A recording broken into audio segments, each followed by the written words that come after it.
ओम नमो भगवते वासुदेवाय।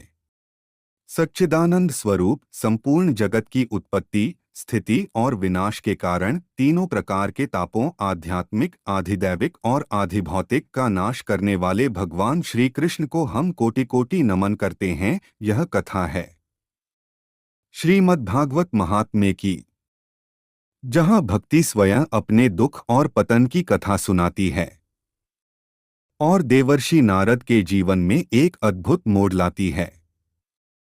उस समय जब श्री शुकदेव जी का यज्ञोपवीत संस्कार भी नहीं हुआ था, जब लौकिक और वैदिक कर्मों की उन्हें कोई आवश्यकता नहीं थी, तभी वे एकांत में संन्यास लेने के लिए घर से निकल पड़े। उन्हें जाते देख महान ऋषि वेदव्यास विरह से व्याकुल हो उठे और पुकारने लगे, बेटा बेटा, तुम कहाँ जा रहे हो? लेकिन उस पुकार का उत्तर किसी मानव ने नहीं दिया। उत्तर दिया वन के वृक्षों ने, जो शुकदेव जी के ब्रह्मस्वरूप में लीन हो चुके थे। ऐसे थे सर्वभूत हृदय स्वरूप श्री शुकदेव मुनि, जिन्हें न संसार बांध सका न माया रोक सकी। उन्हीं श्री शुकदेव मुनि को मैं बार बार नमन करता हूँ, जिनकी कृपा से श्रीमद्भागवत पुराण इस धरती पर प्रकट हुआ। नैमिषारण्य का पवित्र वन, जहाँ ऋषियों की तपस्या से वायु भी मंत्रों से गूंजती थी, वहीं भगवान की अमृतमयी कथाओं का रसास्वादन करने के लिए महर्षि शौनक अपने आश्रम में विराजमान थे। उसी समय महात्मा सूत जी वहां पधारे।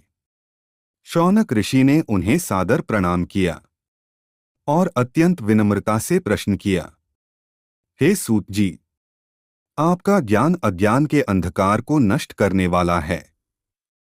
आपका उपदेश करोड़ों सूर्यों के समान प्रकाशमान है। कृपा करके हमारे लिए भगवान की अमृत स्वरूप कथाओं का वर्णन कीजिए। यह भी बताइए कि भक्ति, ज्ञान और वैराग्य के द्वारा महान विवेक की वृद्धि कैसे होती है और वैष्णवजन इस मायामोह से अपने पाप किस प्रकार छुड़ाते हैं। हे महात्मन, इस घोर कलिकाल में जीव प्रायः आसुरी स्वभाव के हो गए हैं। विविध क्लेशों से पीड़ित यह संसार सत्य से दूर भटक रहा है।